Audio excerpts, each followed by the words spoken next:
Welcome back to the Here We Go podcast. We have a special guest with us today, Jeff Hartman from the Steel Curtain Network. Jeff, thanks for joining us. Trent, it's good to be back. Thanks for having me. I appreciate it. No problem. So obviously you've been neck deep in the offseason like many others in the media around the Yes, Pittsburgh indeed. Steelers. You guys have had plenty to talk about around here. So I think the first thing that it's the easiest conversation to have is about the free agency period right now. We've had, I think you could say 5 notable free agents that we've picked up off here. I think Michael Pittman being a trade, if you want to throw him into that mix due to the pick swap. But what was your thoughts about some of these free agents and how it's going to affect our team moving forward? I loved it. I thought that Omar Khan did a great job hitting the correct notes, checking the correct boxes, sometimes more than once. So like when you think about cornerback, most people forget about Asante Samuel Jr. coming back, but that's a really solid depth move. And then you add his name's escaped me, the cornerback from Tampa, Jamel Dean. Yep. And that's a 3-year deal, which is very anti what Khan has done in the past few years. Really like those moves. Love bringing in Brisker even on a 1-year deal if it's a prove it type deal. That really solidifies you check 2 boxes with safety as well. I think the smaller moves I'm equally as excited about. You talk about Sebastian Joseph Day on the defensive line. Love what that does in terms of the dynamic of all the players. Maybe we see Keanu Benton less on the nose and more at the end/tackle spot, which we all have wanted to see now since he was drafted in the second round in 2023. I also love the news that it hasn't been made official yet, but Brock Hoffman, the offensive guard / center interior, whatever you want to call him, played with Mike McCarthy in Dallas. And that was the one that was reported. And then it was, pulled back on. And now it's being reported again. That's the move that maybe makes me the most excited because I felt like that was the last piece of the free agency puzzle that needed to be put together. I'm under the assumption that Aaron Rodgers is going to sign and that they know that and that they're not fretting over anything like that. But getting that left guard, because you have a guy who has started in the past, if when he was called upon, didn't do poorly. But if you draft a guard, you have a competition for the starting spot and you have depth there either way. I just can't say enough about how happy and pleased I've been from a fan's perspective of the free agency period. Yeah, I think Sebastian Joseph Day might have been my favorite of all of them. I wanted him last year. Was it last year or 2 years ago when he was free agent last? I think he signed a 1-year deal this past year. I wanted him then. I thought he was a great fit for what we do here with the 3-4. Obviously, we're staying the 3-4 now, even with Patrick Graham coming along. So I like that move a lot. And I do agree. I think he moves Benton off the nose. And I mean, hopefully the plan we'll see is they start getting into camp and things like that later in the year. But hopefully I'm thinking if they can get him in Black to be on the nose and have Black learn to play with better pad level, then you can easily move Keanu Benton off the nose, maybe into a more natural fit into that 3 technique spot. So I think he's an underrated signing. Yeah, it's great for, and that's a position that not a lot of people thought was going to be addressed. Because, when you draft Y.A. Black, when you draft Derek Harmon in the first round last year, you're thinking that cupboard's pretty full. But I think they looked at it and said, well, why do we just want to sit on our hands if we can get a guy that can really fit what we want to do? And also, there have been some rumors that I've been hearing from people close to the organization that there is the potential for this team to transition to a 4-3 look within the coming years. And if that's the case, you have to build out the roster to be able to do that. And I feel like this would be a step in that direction. He signs a 2-year deal. So I don't think it's going to happen a lot this season, but maybe a transition happening. I think he's a good piece of that puzzle. Yeah. And you have to change kind of the archetype of the guys that you have playing on the end as well. I mean, realistically, TJ and Alex are both too small to be 4-3 ends. But then you also have the issue where like a guy like a Cam Hayward or even Derek Hartman, even though Derek did do it a bit in college, it was more when he was at Michigan State than when he was in Oregon. But like those guys are more like 280 pounds, not 300, 290, 300 pounds. So like that's a whole big transition to get into. But a guy like Day has played all the way up and down the entire line in his time, even with the Rams, Chargers, all the way across. So he brings a versatile piece And I feel like versatility was a big focus in the offseason. Like Brisker has versatility, Day has versatility. You got Jamel Dean, who is primarily an outside corner, but can slide inside at times to if he wants to travel. Like if you have JPJ traveling, I think versatility was a big piece of this offseason so far. Let's not forget Pittman's versatility. People think that he's just a strictly outside. No, like he was run a ton of snaps from the slot, and he's a big body there. You have to think that if Aaron Rodgers comes back, like it's going to be a heck of a lot easier seeing a 6'3" guy in the slot compared to a 5'8" Calvin Austin the third if they ever tried to put him there. And he can also play the Z if they need him to. And so he is very versatile as a pass catcher as well. And so I agree. That's a great point. Versatility has been paramount. I think that when you look at Jalen Ramsey, how are they going to utilize him? They have options now. It's not, we need you to be the safety. We need that Carnell Lake, Rod Woodson switch from corner to safety. It could be a, hey, we might deploy you as our dime backer sometimes. We might deploy you as our slot. We might put you at free safety at times. Mm-hmm. I like that. I think that's the best case scenario for the Steelers back half. Yeah, I agree with that too. And that, like, he can be big nickel and run downs. They can slide him in the back when they need to on like obvious pass situations. Like, there's a lot of moving around that they can do with a lot of these parts. And for the first time, like I know, like throughout Tomlin's era, he talked about versatility, but sometimes it was like versatility just for the sake of versatility, and they kind of forced it on guys who didn't, maybe DeMarvin Leal, for example, didn't necessarily fit certain roles that they were trying to force them into. This one, they're actually getting pieces who have done it and have been successful doing it. Like Brisker has moved between different safety spots, playing in the box, things of that nature, where he's been successful in all these different areas. As you mentioned, Michael Pittman, he's ran about a third of his snaps last year came out of the slot. So definitely not just a Z. And in case you don't know, Jeff, I have been pushing a power slot agenda for like 3 months now. Like I'm trying to get us to move into a power slot. So Pittman would fill that role at all of his 225 pound, 230 pound frame. So yeah, I'll take that all day. So. Well, and with this wide receiving crop in the draft, I mean, they're going to be able to kind of say like, okay, look, which flavor do we want? If you want to use that analogy, do we want the Casey Concepcion, who, yes, some people say has drops? I don't see that as much as others. I think, yes, hey, has he dropped the ball? Sure, he has. But man, that guy gets open and he is explosive. He knows how to separate. And in the NFL, that's what it's all about. If you get a guy like that, do you not, some of the bigger names, the bigger receivers, maybe you don't need that guy. It's going to be fascinating to me, this draft process, because I really do feel like in free agency and the acquisitions that were made, they were able to check every major box that I had, at least. And then they could go into this draft and have a best player available approach. And I can't tell you the last time I could say that about the Steelers heading into the draft. It's been a long time. And we'll definitely touch on more of this draft stuff here in a minute. What about interesting dynamic now becomes Rico Dowdle with Jaylen Warren? I personally think Rico maybe plays like the Najee role and Jaylen slides back into his role he was at with Najee here. What was your thoughts when you saw that signing and how he fits there?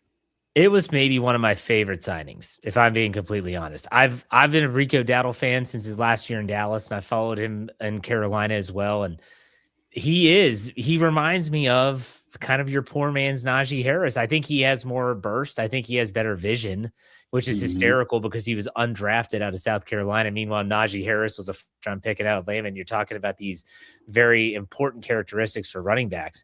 But he's your between the tackles guy. He's your power guy. That's not really Jaylen Warren's MO. I mean, Jaylen Warren is like a bowling ball, but at the same time, you want to get him in space. And I think he's best suited for that third down, obvious passing down situation. I felt that last year, Kenneth Gainwell and Jaylen Warren were very similar. We'll put it that way.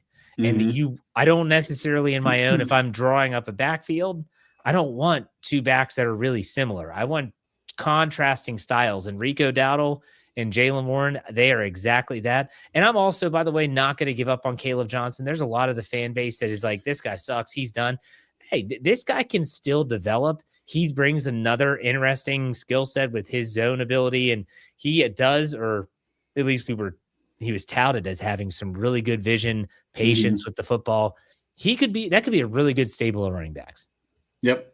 I agree with you on that too. The Caleb Johnson thing is, I think, getting way overblown by the fact that he didn't play a lot last year. And then, of course, the kickoff return. I mean, that was this year. He returned, I think, one or two kicks in college. Like, he really didn't. He was not a return guy. And, not to excuse the play that he made, but he clearly didn't know the rules. Like, I mean, there's no way any NFL player is going to watch a ball bounce over their head, know that the other team could recover it, and say, "Nah, I'm gonna walk to the sideline." Yeah, and no one went after Danny Smith. That you're the coach. Like, your job is to make sure that your players know every possible scenario when they're on the field. And your player clearly didn't know. Now, I'm not saying it's all on Danny Smith, but boy, everyone got the pitchforks out and torches for Caleb Johnson, but there was no one going after double bubble Danny Smith. And so I think he's just as guilty as anyone else for that play. I agree. And I mean, I still actually think that Rico kind of fits the Aaron Jones role, and he played with McCarthy, obviously, when McCarthy was in Dallas and he was in Dallas. I think he really does fit that Aaron Jones role, and he's not the pass catcher. No. I mean, you might see him catch a screen pass or maybe a little flare, but he ain't running routes like Gainwell did last year, and I think that's part of why we're going to be forcing more or less Jalen back into the third down back role, which he excelled at. So, I mean, I thought we took his strength away from that last year, even though Gainwell was good also, and it was a little different. But I really think this is where Jalen fits best. And I took a lot of shit for saying he wasn't a lead running back in the NFL from most of the fan base. I got pretty much hammered on X all the time about it. But he's not a lead back, man. He's not built for that. So Dowdle's going to be able to take the pounding. He does deliver it out. And he has 4.51 speed, so he's got a little burst to him, like you said. So I agree. I don't want any fan out there that might be listening or watching this to think when you say that Warren's going to go back to his previous role that is in any way, shape, or form a demotion. It's not a demotion. It's just a carved out role for you. Go back to last season and ask anyone that watched every game, every snap, like a lot of us did.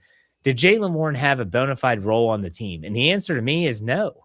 He was just kind of like, well, we know Aaron Rodgers loves Kenneth Gainwell, and we're going to get him out there as much as we can on third down passing situations, and then we'll use Warren in the other situations. He never got into a rhythm. There was never any clear-cut, this is what we want you to do. I feel like this year, at least in the setup on paper, that's already there, and I think that's a step forward.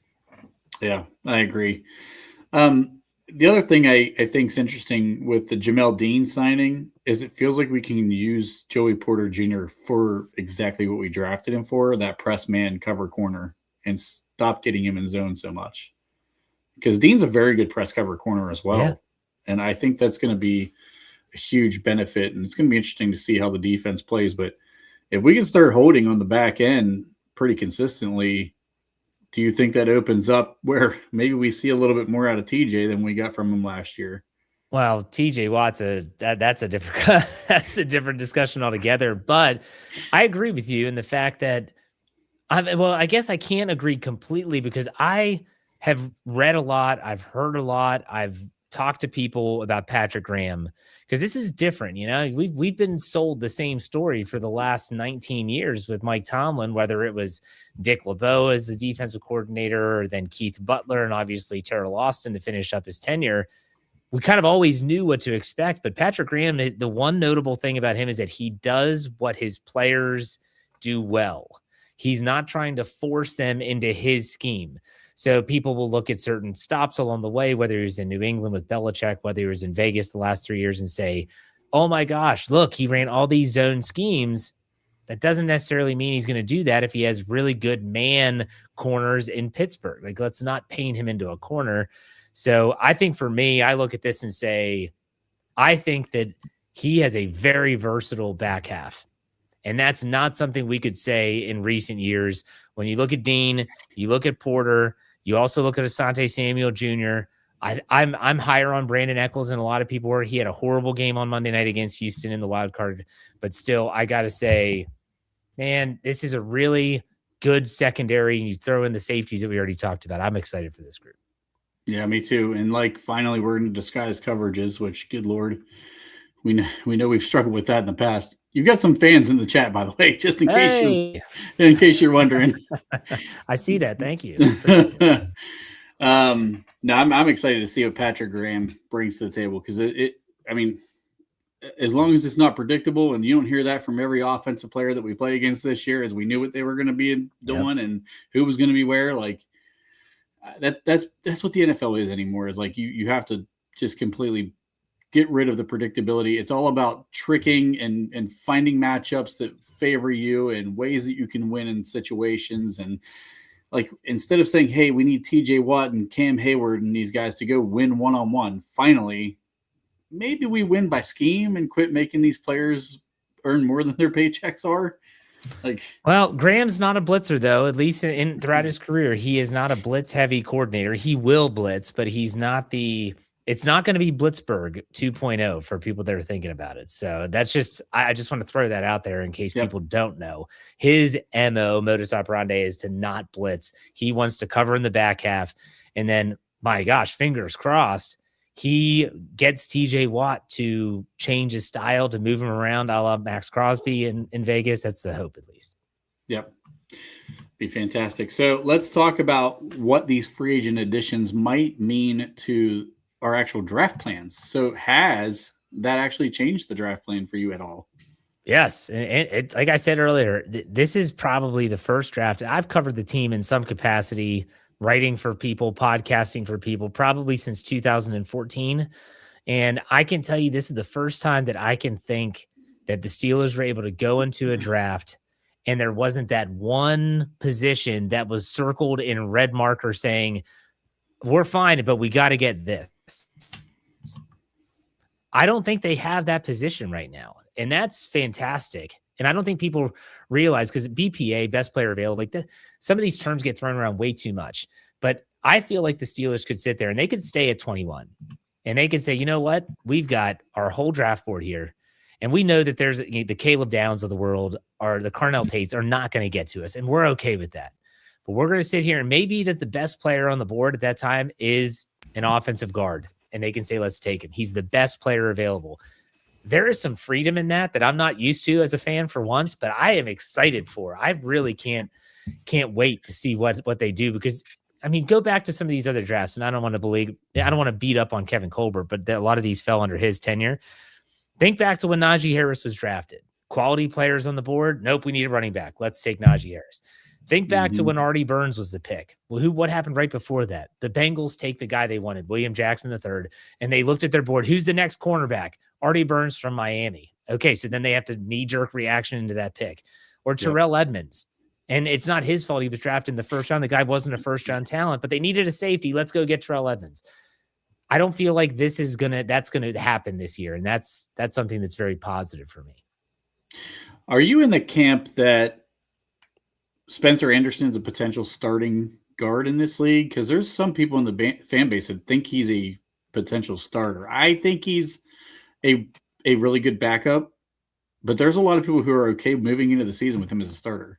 I'm not going to go that far, but again, they signed, as long as the Brock Hoffman thing is official and does happen, I feel like they're already set up for a competition. It's not the Spencer Anderson is the left guard. He could win that job, but I'm also hoping that they go and get a guard in the draft at some point. But I will say this, I view Spencer Anderson like Kelvin Beachum. Remember when Kelvin Beachum was drafted, 7th round draft pick, the guy played tackle, he played guard. I think he even took some snaps at center. That's what Spencer Anderson can bring. And he could have a long career in the league.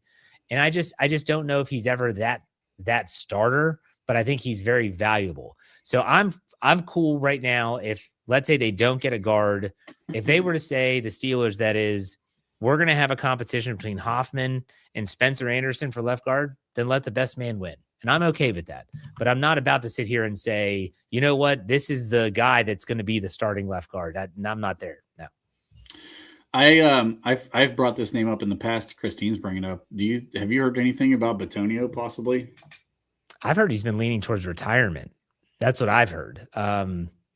I mean, heck, that whole offensive line from Cleveland essentially just either left or is just saying they're done.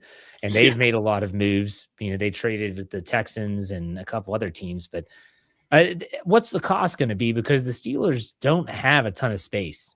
There's this weird people think, oh, like they have 26 million or whatever the number is. If 10 of that's going to your quarterback that you're assuming is going to sign a deal similar to what he had last year, and you still have to carry about 10 for your rookie class, especially if they draft 12 players and if potential injuries, you don't have a lot of salary cap space left. So either they redo some deals, which I actually hope they don't, and Yes. that might cost them a lot of money. Batonio, that is. Yeah. I'm kind of with you on the not redoing a lot of deals too, because I think you're just kicking the can down the road when you're going to be looking at getting a quarterback in next year's draft. You'll get 4 years to put the best pieces available around him. So don't kick the cap down the road when you have that guy in the building. So I don't want that either.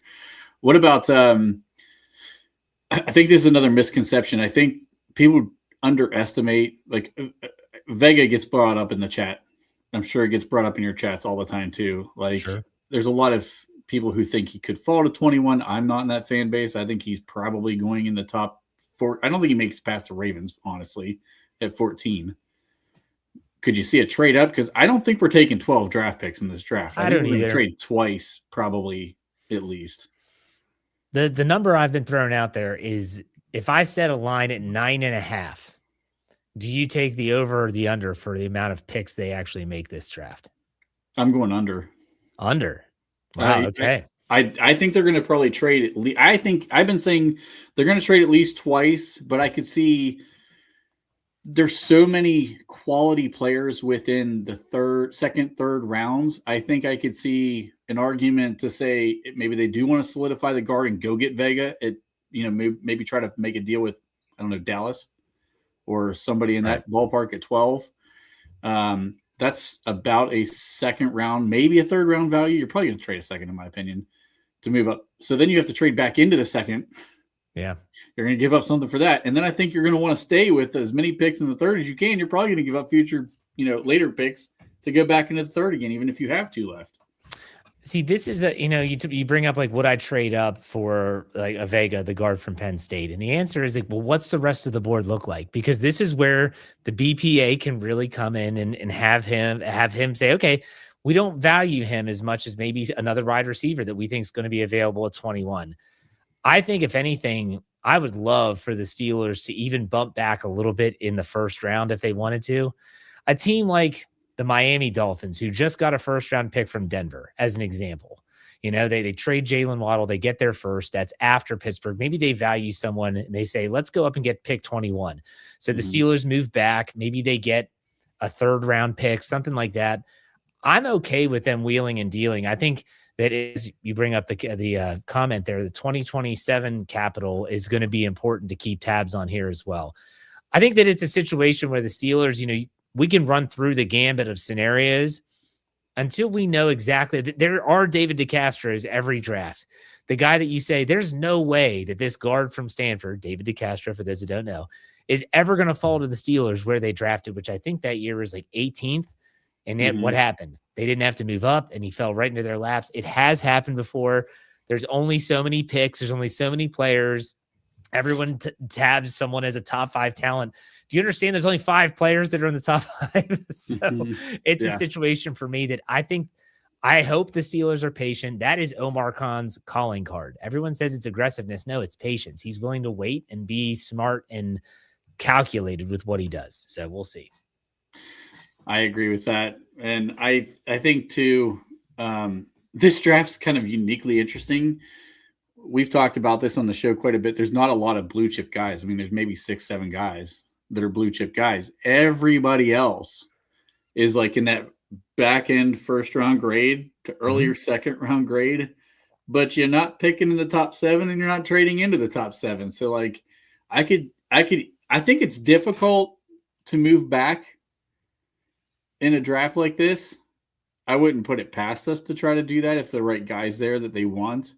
So, like, I'm not a big KC Concepcion fan, but if they think that he's the absolute best fit, is he pick 21, or would you want to move back to later in the draft in the back of the first round to go get him at that spot where he's probably more of a fit as far as value is concerned, and see if you can grab some 2027 capital? I mean, I could see them looking at options like that for sure. I think for me, I look at these top 100 picks, and I want players in these top 100 draft picks they have. I want players that can come in and play this year. Like that's what I want. These any pick in the top 100, which they have, what is it, 5, I think, in the top 100, in first round, second round, and 3 in the third. Yep. In my opinion, those are the most important selections the Steelers are going to make this year. After that, they can trade, wheel, deal, whatever you want. But those picks in the top 100, I want players similar to last year when Jeff Hartman came in, was actually given an opportunity, and when he was healthy, played really well. Even Y.A. Black played meaningful snaps for this team last year. I want to see those type of players coming in, and Y.A. Black wasn't even a top 100 selection. I want to see them get players that are impact players, and I, honest to God, don't care what position they play. If it's a guard, sure. Cornerback, we need depth there too. People forget Joey Porter Jr. is going to get paid handsomely at some point. You have Brandon Eccles on the final year of his deal. I would love for them to get a slot cornerback in this draft. Safety, Brisker is a 1-year contract. So sure, they're set this year, but if a safety that they really like is there at 21, draft him. Because if he's an impact player, who cares? I'd rather have too much talent than not enough. I can't say enough about how this draft is unfolding for Pittsburgh the exact way I would dream it would, only if there was a quarterback that I feel like would be worth taking in the top 100. Yeah, another thing we talked about last night on our show last night is I think that you've got so many of these contracts that are not long-term contracts. So even though we filled a lot of holes this year, I don't think it should scare you from drafting literally any position at this point. Exactly. Yeah. Because of exactly what you're saying right there. So I totally agree with you. I brought that up last night. There's also a lot of people in the fan base who don't think now that the Michael Pittman move has been made that they will target a wide receiver within the first round. I don't think that's off the table either. Do you? Oh, a wide receiver in round 1? Oh my gosh, no! Like that's definitely on the table. They need, in my opinion, they could get 3 wide receivers. I think, in my opinion, give me a free agent, another free agent signing, even if it's a Scotty Miller, and 2 draft picks, and then I'm okay. We have to stop as a fan base of falling into the trap of the last 2 years of saying, yeah, they'll be okay.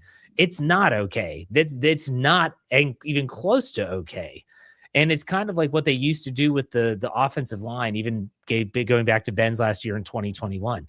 Yeah, let's draft this guy who played a guard at Illinois and say, here's your center for your last year with the Steelers in the NFL, Ben. And it's just with Kendrick Green. Fix it. They've started to fix a lot of these issues. Wide receivers, the next one. You've got DK Metcalf under contract for a while. You now have Pittman under contract for the next 3 years. Get yourself 2 more receivers and say, this is our group and we're solid. I absolutely think wide receivers on the table in round 1.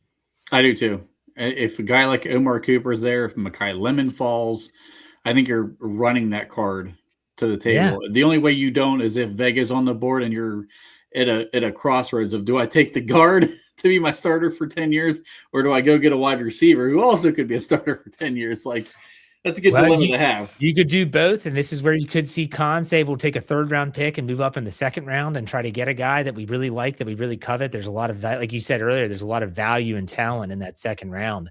So they have all those draft picks, but again, you talk about like, well, if this guy's there, you want those options. You want the Steelers to have to make the tough choice because they're not pigeonholing themselves into, we need this one position.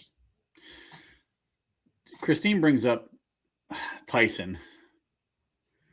I was huge. I mean, Tyson is a top 5 or 6 talent probably in this draft class. Man, him not recovering from this hamstring starting to scare the shit out of me though. Where are you at with that? Because that's worrisome. It's definitely concerning. I'll put it that way. And I'm sure that, man, this stuff happens. You know it. You follow it like I do. This happens every year. There's always a player who gets I thought it was going to be Mekhi Lemon with his very odd mannerisms during his combine interviews, but his tape is still his tape, and he is healthy, and he ran, and he did all the drills. I mean, he's not even running at his pro day. Like this is concerning. And so This is why the Steelers have to bring these players in to do their own medicals on them, to get their own doctors to look at them. But that's where do you trust those reports? I mean, it is concerning though, for sure. Yeah.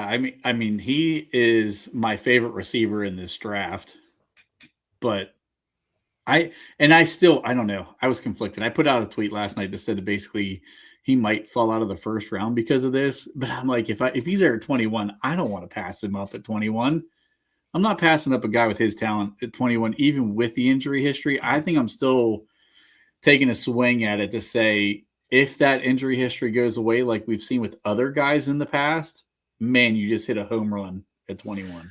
And that's why you have your own doctors looking at him and saying, okay, what do you think? Because if they're looking at it and saying, man, this is something that's going to linger and this could be long-term and this could be something that isn't just a one-time thing. He might have some weird predisposition to soft tissue injuries, in which case you don't take him. You trust your medical staff and you say, okay, we're going to go with someone else. But it would be tantalizing because he is a very talented wide receiver for sure. Yeah. Any other, are there any certain draft prospects or positions or anything that you're really hoping that we come away with? Because, I mean, a wide receiver is one that everybody's going to talk about. Guard, obviously, is one we've talked about. I think safety. I got one. Inside linebacker. Yeah. Patrick Queen is going to be here for one more year, assuming that he stays. And then he's done. He's gone. So you got to fill that spot, and you want to do it, and you want to have a transitional period.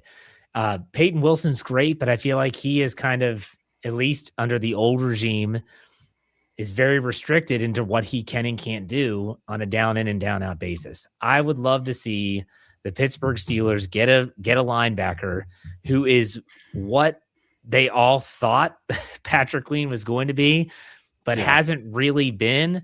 And the guy that I like the most, and I don't know if it's a second round pick, the Texas Tech linebacker is. Come on, talk to me. That's exactly who I would take. I have no problem if the Steelers take Jacob Rodriguez high in this draft. If they think this is the next Matt Milano, he's the next guy that can be that inside backer that can wear the dot, that can get everyone lined up. He's a tackling machine. Inside linebacker, okay, they signed Cole Holcomb the day that the tampering period started to a 2-year deal. That's not moving the needle at all. No. Malik Harrison is not moving the needle at all. Get yourself a stud in the inside. I'm here for it. This is before the combine. I comped him to Zach Thomas. That's a Hall of Fame player. Yeah, not tall. I didn't think his RAS score was actually really good. I did not think he was going to be as athletic as he was. But man, I mean, the way he reads everything in front of him, the way he makes plays, he had 9 forced fumbles. He had 4 interceptions, 3 interceptions, something like that. Like that's a turnover machine in the middle of your defense. And Corb joins right at the right time because he's a big Jacob Rodriguez guy too. Yeah. Somber's wanting to go with tight end / fullback round 1, I think, right? Somber, I know you weren't talking about Nowakowski in the 7th. I hope that's a joke. It is. It is. He's been on the Nowakowski train from the kid from Indiana. Well, but and another position is safety that I mentioned earlier, and fix up the middle, fix up the middle of the defense. If Thieneman, if he's there, I'm okay with that pick too. That dude stood out the combine. You're like, holy crap! Like this guy's an athlete. Now Caleb Downs is a different specimen in and of himself, but I don't think he's going to be around. But I think this is, again, I always keep coming back to this. This is the freedom and the flexibility the Steelers are going to have in this draft. One of these players they're going to be there. The question is, like a Rodriguez, if he's not a first-round pick, do the Steelers move up to get him in the second if they truly value him? Like, that's the question I think that you start to have. I would, for sure. I mean, I think I've called him, after that combine, I called him a fringe first-round pick. And I had him 4th on my linebacker list. I did a linebacker chart start this offseason. I had him at 4th, and I said if he tests well at the combine, he's instantly moving up right behind Sonny Styles. And he tested far better than I thought he was going to. So, I love that one a lot. Yeah. Is Thieneman your top safety at this point outside of Caleb Downs? He is. But there's some others that I'm reading more about we have some really great writers at steelcurtainnetwork.com that are writing about some other safety prospects. I'm still diving into that group. I was really focused on the wide receivers early, and then now I'm kind of starting to learn more about some of the other positions, but it's going to be interesting, and I don't think that the Brisker signing is going to change their opinion or evaluation on a couple reasons. One, it's a 1-year deal. Right. 2, is Jalen Ramsey going to be on the roster in 2027? Like, if he's not, Deshaun Elliott, he's still under contract, but that cupboard is not as full as people think when it comes to long term, because everything, the 2 safeties they signed this offseason so far have been 1-year contracts, so they're going to be off the books next year. So if you get a guy and he has to kind of learn for a year before he steps in as a full-time starter, that's not the end of the world. I'm still all over the Emmanuel McNeil-Warren train at safety. I just love that kid. I think there's a little bit of Ed Reed in him. He's got some hitting power. He's a bit of a ball hawk. He covers a lot of ground, better than I think his testing time leads you to believe. Like, he's got that long stride, so I think he does a good job covering ground. But it's lower competition, so we'll see how he translates. But he's like a perfect guy if you want him to sit behind these 1-year contracts. Like, that's a guy to look at. Yeah, and people need to remember too, like, I hate to say this because he's a Hall of Fame player, but in 2003, people were calling Troy Polamalu a bust. Yeah. We're alive for that time. They traded up with Kansas City to get Troy Polamalu out of USC, and all they're seeing is a special teamer who can't even get on the field defensively, and they're thinking, this guy sucks. And it just took him some time. So I always throw that out there, because sometimes, like you talked about, a smaller school player, maybe it takes them some time. This would be the year to have them learn behind some veterans, to really learn about the system and how you play at the professional level in the NFL with the Pittsburgh Steelers. Wouldn't be the worst thing in the world. Yeah, and the other thing is that we're all assuming Elliott's going to come back completely fine from that injury. There's no guarantees, though, at his age that he fully recovers and he's the same player. So Brisker, again, versatility. He could be the box guy if Elliott can't go, and then you're in a situation where maybe Ramsey is the free safety, or you draft the free safety. So that, like, I don't think it's off the table by any means. Another guy everybody called a bust early on, Cam Hayward, for the first 2 years of his career. People were calling him a bust because he wasn't playing on that defensive line. So, yeah, I want to be respectful of your time. Just one final thing you kind of brought up earlier. Quarterback Aaron Rodgers. What are you hearing with the whole Aaron Rodgers thing? And if he can't go, who's our plan B? Well, I think that right now, I shudder when I think about this. If Rodgers, for some reason, pulls the rug out from underneath the Steelers, which that's what would have to happen. The Steelers, I think, are expecting him to play. They're expecting him to sign a contract that's similar to what he signed last year, which I believe was a $10 million base with the incentives upwards of $21 million if they won the Super Bowl. Unless he decides that he's not playing, because his options have dried up. It was either Minnesota, maybe with Kevin O'Connell. Kyler Murray's there. I don't think that's changing. I think that there's a reason why Kirk Cousins is still floating around and wondering what's out there, because if he had the option to play in Pittsburgh, I think he would take it in a heartbeat, because I think that he would feel like he's in a good spot with a good coach, with a good coaching staff and a good surrounding cast that would be better than what he saw at Atlanta the last 2 years. I think that Kirk Cousins would be the fallback. But if Kirk Cousins signs with Arizona because he doesn't want to wait anymore, I hate to say it, but the fallback then is like Joe Flacco. Oh gosh. I swear, like, if you look at what's available, that's where you are. Yes, you have Mason Rudolph and Will Howard. We know that, but you got to fill out the room. That's who you're probably looking at bringing in, and he would complete the circle around the entire AFC North. It makes me throw up thinking about that in my mouth a little bit, but still, I think it's Rodgers. I do think it's Aaron Rodgers this year. Yeah. If it isn't him, do you buy any smoke to the Will Howard, that they love Will Howard and they're high on him? And it's interesting. I just had an interview with Brian Batko, the Pittsburgh Post-Gazette, for my Monday Let's Ride podcast. And you hear these people that were there watching him practice. We saw him in training camp for those that were there in attendance. We didn't see anything in the preseason. And even his training camp was cut short because of the finger injury as well. Right. And there's always a hesitation from these people that watched him practice every single day, every single week throughout the regular season. It's kind of like, yeah, I don't know if that's true. Like, I don't know if he's that guy that people think. And so maybe, and this is a big maybe, Mike McCarthy has proven he can develop quarterbacks. Right. We don't know if he can select them. That hasn't happened in his career, but we know he can develop them. Maybe he sees something in Will Howard that he can really work with. I think Will Howard's more athletic than people give him credit for. I don't know if he can make all the throws. The West Coast offense, you know what it is. You got to read the field well. You got to be on the same page. You got to be able to deliver on time. And you have to be mobile and get outside the pocket. And think back to Aaron Rodgers in his prime. Mm-hmm. Maybe it will. I'm not putting my eggs into that basket. We'll put it that way. Yeah, I can't see the team doing that either, to be honest with you. So I'm a Buckeye, so I love me some Will Howard for winning a natty, but I don't think we're going down that road. So hey, he could surprise the hell out of everybody, and myself included, and I would be okay with that. And I feel like we were robbed last year, not even getting to see him in the preseason. Yep. And so this will be very interesting year 2, what it looks like. And very telling they put him on IR right after that too, because they kind of knew Mason was going to be the number 2 at that point. So, oh my gosh, like if Mason's the number 2 this year, what are we doing? Like that tells you everything you would need to know. Although Mike Tomlin's not around for the cut and paste component back when Kenny Pickett was going into his rookie year and where he was on the depth chart, but that's neither here nor there. Yeah. All right, Jeff, I know I want to be respectful of your time here. So I'm sure we've got some of your fans in here. We've got some people from our podcast regulars in here. You want to give them a little heads up on some places they can find you? Yeah, absolutely. I appreciate the time and I appreciate, just the conversation. You can find me at Steel Curtain Network, wherever you get your podcasts. My show, Let's Ride, is every Monday, Wednesday, and Friday morning. Monday mornings during the off season, I have my Monday morning conversation. This one upcoming is with Brian Batko, the Pittsburgh Post-Gazette, as I mentioned. Do something fun every week. Friday, I have our local coach on who talks a little bit of X's and O's, but all of our podcasts at Steel Curtain Network are great. I recommend everyone check them out again, Steel Curtain Network. Also check out the website, steelcurtainnetwork.com is our website.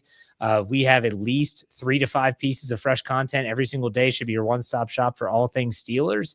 We are having an in-person draft party here in the state of Maryland where I live. If you want more information on that, you can find me on Twitter at jhartman, HARTMAN_PIT. But that's it, man. I appreciate it. No problem. I appreciate you coming on. Did not know you lived right in the heart of the Baltimore Ravens territory down there. So thankfully, I'm a little bit further west, but it's still close enough. I'm around these moron purple fans all the time, and I just have to keep my mouth shut. But hey, the Steelers sweep them last year. I can walk around with my head held high because no one's going to say anything. But yeah. You got bragging rights. All right. Well, I appreciate you coming on again. We'll try to do this, set up maybe another one of these here before the regular season gets rolling around. So absolutely. I appreciate you coming on. Till next time, chat. You guys were fantastic. As always, like, share, subscribe. We're trying to drive our numbers up a little bit here before we get to the draft. So appreciate you guys. Of course, fuck Maryland. Just like that, I left everything.